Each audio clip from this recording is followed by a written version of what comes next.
Ever been to Washington, D.C.? Almost everyone, right?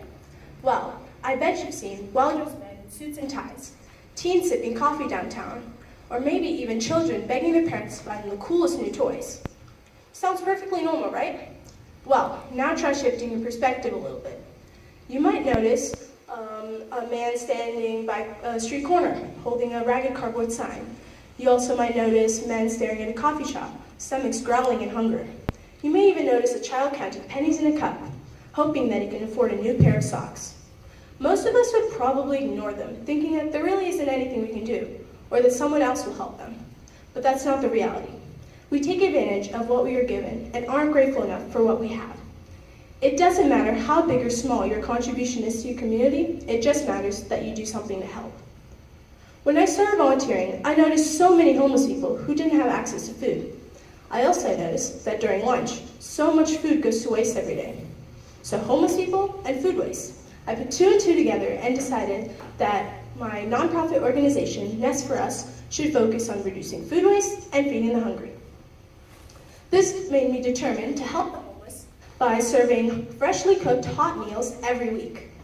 Just last week, when we were finished serving at a shelter in DC and we're driving back, we approached a traffic light and saw a man standing at the street corner holding up a sign that said, "Hungry, need food." On instinct, I reached in my bag and grabbed a banana, granola bar, and water that I kept in case I had gotten hungry after volunteering. I rolled down the window and I called to the man. The moment he saw me, I saw his eyes glow in happiness, and he ran over to the car, and I placed the food and water into his rugged hands. I could tell that he'd been through a lot in his life, and that he needed this food way more than I did. As if reading my thoughts, he told me, "Thank you so much for this. I was praying today that someone would be grateful enough to give me some food because I don't have enough money to buy food, and I haven't eaten in over a week. God bless you." I smiled at him and told him that everything would get better. Just keep having faith. He nodded graciously at me and ran back over to his crate, stuffing the new treasure into a simple backpack that held his belongings. This is one of the reasons why I do what I do. It only takes 30 seconds to change someone's entire day. Through my sandwich assembly projects, my team and I have fed over 10,000 homeless people. In our bags, we include sandwiches, granola bars, fruit, and a note of encouragement. Never underestimate the power of a note.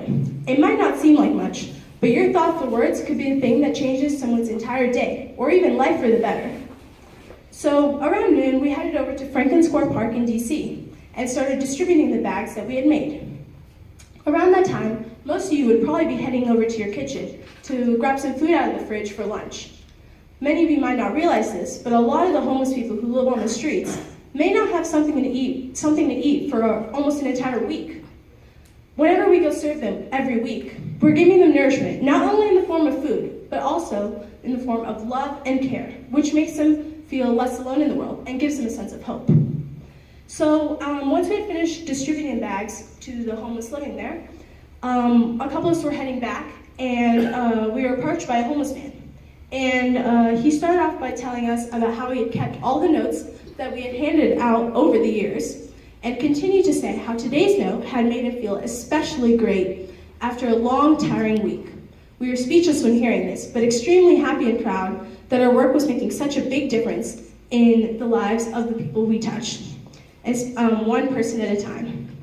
I'm inspired to give back because I know how fortunate I am and feel that it's our responsibility to help those in need. We also celebrate shelter birthdays and special occasions with our homeless friends. So last Thanksgiving, we were serving a giant Thanksgiving feast for the homeless. Thanksgiving's a time where family members come together to celebrate together and eat a hearty meal with their loved ones. But when you look at the homeless, a lot of them don't have much to look forward to. And it doesn't help that when we walk past them, many of us barely even give them a glance. So that's why my team and I don't just feed the homeless, we care for them by sitting down and hearing their stories, which gives them a sense of hope and makes them feel less alone in the world. So once we had finished serving, all the volunteers grabbed a plate of food and went to go sit with the homeless. Generally, people are scared of the homeless, and the media portrayal of them plays a big part in this perspective. But through my interaction with them, I've come to realize that they're actually very nice and wise. was talking with the different homeless people, I noticed that I learned so much that I would never have known until I had taken the time to go sit and hear what they had to say. I remember there was this one guy I was talking to, and after sharing stories, I learned used to be an ice sculptor in Ireland. He got so excited that he even started showing me the pictures of the different sculptures he had made. And I was really extremely happy and proud that he was taking the time to, and he looked so happy when he was showing me these pictures. And it just warmed my heart that he was so happy that someone actually cared about what he had to say. And I personally feel that everyone should be part of this meaningful experience at least once in their lifetime. I want the youth to look at the world in a different way, a world where they are not the center. Community service provides a great pathway for this, yet many kids claim that they don't have enough time to volunteer. However, I believe that you don't have to have the time to volunteer. You should make the time to give back to others. Nothing is impossible. You just need to have the passion and heart to give back. My nonprofit organization has grown from a small project to an impactful organization with over 350 dedicated volunteers wanting to make the world a better place. And even if you have nothing else to give to someone, your kindness will mean the world to them. It's always deep in my heart to do that for my community, and I hope it'll soon become part of yours as well. I'm a student just like you. If I can make a difference, so can you. Thank you.